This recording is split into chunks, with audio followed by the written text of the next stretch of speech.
All right, if you're a leader in a school or a district, you're going to want to listen up. We're about to talk about one of the biggest shifts to your digital world in, well, in decades. Let's get right into it.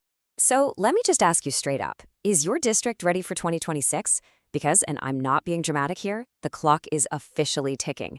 There's a new federal mandate that is about to change, well, pretty much everything about how you handle your digital presence. Now, if that question made you a little nervous, look, you are not alone.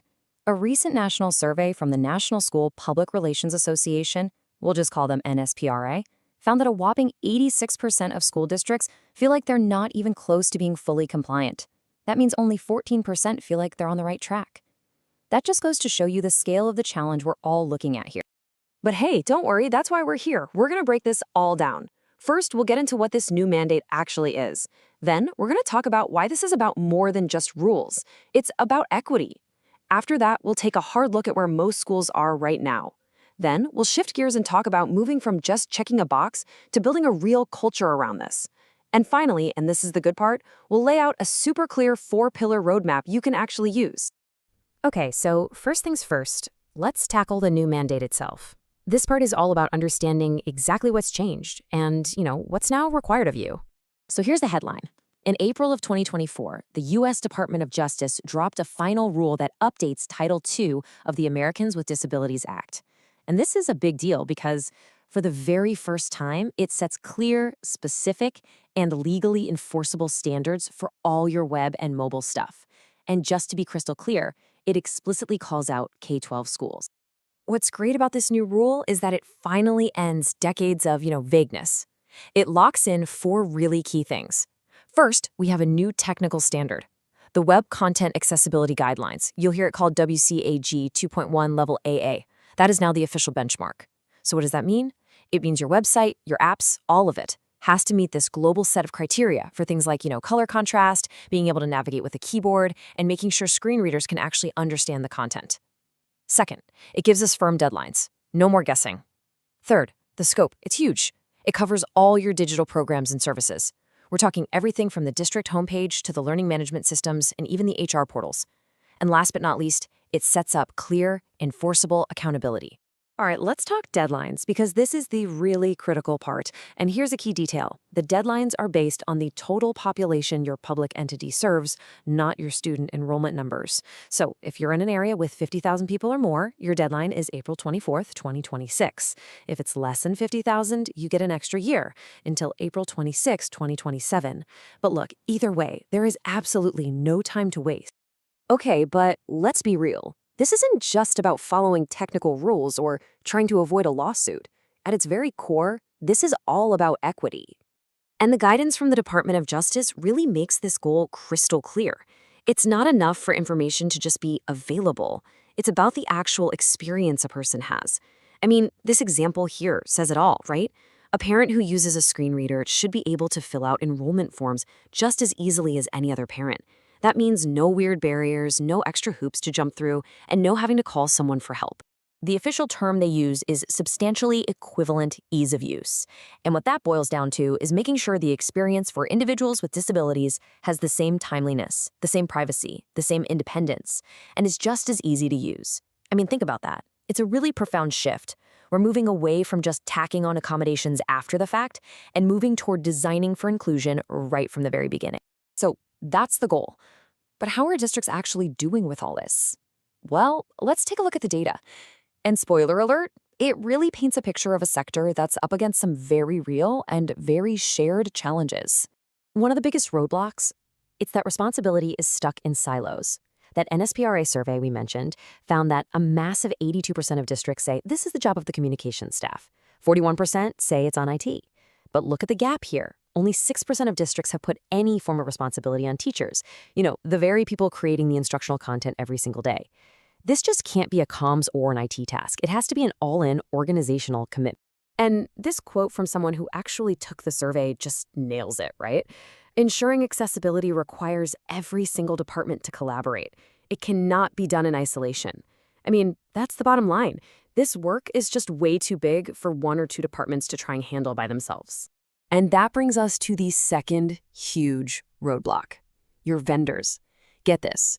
When school leaders were asked about the digital tools they're buying, a staggering 78% said they believe that only some, or maybe even none, of their vendor products are actually compliant.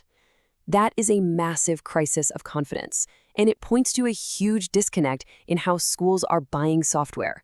It's something districts just can't afford to ignore anymore. Okay, so we've got these two big challenges: siloed work and vendors you can't really trust. So where do we go from here? Well, the answer isn't just about trying harder. It's about a fundamental shift in mindset. We have to move away from just thinking about compliance, just checking a box, and toward building a genuine, deep-rooted culture of accessibility. And this is what that culture looks like. This is what it's all about. Digital accessibility isn't some technical, nerdy thing about code and standards. It's about creating digital experiences that are inclusive, that are equitable, and that are truly usable for every single person in your community. It's about making sure technology is opening doors for people, not building new walls. And the number one rule to get there, the absolute foundation, is this: digital accessibility has to be a shared responsibility. It can't be an afterthought. It has to be woven right into the fabric of every single department, from the superintendent's office all the way down to the classroom and over to the folks handling purchasing.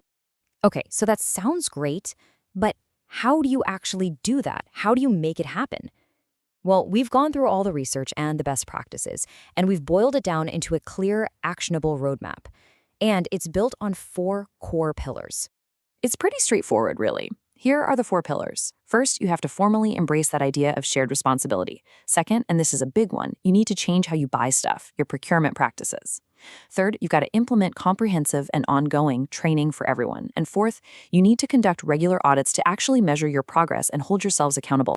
All right, let's dive into pillar number 1, embracing shared responsibility. To make this real, you need to do 3 things. First, you absolutely have to get buy-in from the very top. Your superintendent needs to be the one championing this as a major priority. Second, put together a cross-functional steering committee. Get people in a room from IT, HR, curriculum, comms, all the key players who can guide the work. And third, you need to adopt a formal district-wide accessibility policy, something that sets clear expectations for everybody. Pillar 2. Now, this might be the most powerful lever you can pull for immediate change: fixing procurement. It is time to stop buying products that don't work for everyone. And you do this by writing clear accessibility requirements right into your RFPs and your contracts. You have to require vendors to show you the proof, something like an Accessibility Conformance Report or an ACR. It's basically a standardized report card that shows exactly how their product stacks up against the standards. Once you do that, accessibility becomes a non-negotiable, right up there with costs and security in every single purchasing decision. Okay, on to pillar 3, training. This is so important because a tool is only as accessible as the content that people put into it, right? You need to train all your staff. We're talking teachers, aides, office staff, everyone, on the absolute basics. And I mean practical stuff, like how to write good descriptive alt text for images, how to caption videos, and how to use proper headings in a document so a screen reader can actually navigate it. And please remember, this cannot be a one-and-done workshop. It has to be baked into your new employee onboarding, and you need to offer ongoing role-specific training to keep those skills sharp. And that brings us to our final pillar, number 4, regular audits. This is all about accountability. You've heard the saying, you can't manage what you don't measure, and it is so true here. You have to conduct regular audits of your entire digital world. Start by just making a list, an inventory of all your platforms. Then use a mix of automated scanning tools and this part is critical, manual testing with actual users with disabilities to find those real-world barriers. From there, you can prioritize what to fix based on what has the biggest impact and just get into a yearly cycle of checking in and getting better. Because really, at the end of the day, this is the whole point. This is why all this work matters. It's about making absolutely sure that every single student, every family member, and every staff member can fully and independently be a part of your school community. Look, I know this can all feel pretty daunting, but the advice from leaders who are already deep in this work is really simple and clear. Janaka Shrera, who's the communications director for the Special School District of St. Louis County, put it perfectly. Start where you are and focus on progress over perfection. You don't have to fix everything overnight. Even small, consistent steps are what add up to real, meaningful change. So, I'll leave you with this one final question to take back to your teams. I want you to ask yourselves, right now in our district, is accessibility truly part of our culture, or is it still just a checkbox we're trying to tick? How you answer that question, well, that's what's going to define your path forward.